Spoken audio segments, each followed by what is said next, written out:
अस्सलाम वालेकुम dear viewers, मैं हूं Waheed Wazir. Welcome to my YouTube channel. उम्मीद है आप सब खैरियत से होंगे। तो इस वीडियो में हम डिस्कस करने वाले हैं health benefits of Apple God. तो फर्स्ट जो बेनिफिट है वो है प्रोमोट डाइजेशन। तो एप्पल गॉड में फाइबर होते हैं और फाइबर डाइजेस्टिव सिस्टम को प्रमोट करती है, कॉन्स्टिपेशन को प्रिवेंट करती है। सेकंड जो बेनिफिट है वो है प्रोमोट इम्यूनिटी।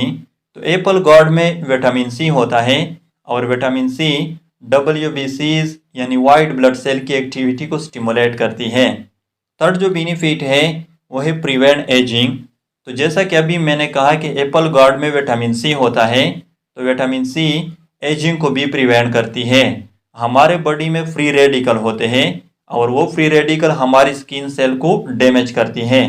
तो विटामिन सी हमारी स्किन सेल को फ्री रेडिकल से प्रोटेक्ट करती है।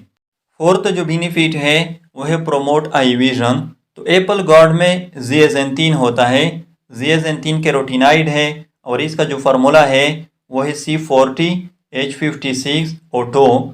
तो जियाजेंथिन आई विजन को प्रोमोट करती है, नाइट ब्लाइंडनेस को प्रिवेंट करती है। फिफ्थ जो बेनिफिट है वो है लोअर ब्लड प्रेशर। तो एप्पल गॉड में पोटाशियम होता है और पोटाशियम ब्लड वेसल को डाइलेट करती है, वाइडनिंग ऑफ ब्लड वेसल को काज करती है। तो जब ब्लड वेसल डाइलेट हो जाएंगे फिर ब्लड प्रेशर जो है वो लोअर हो जाएगी। लेकिन ये जो बेनिफिट है ये उन लोगों के लिए है जिसका ब्लड प्रेशर हाई रहता है। तो ये थे health benefits of Apple God. I hope आप लोगों को वीडियो अच्छी लगी होगी। Thank you.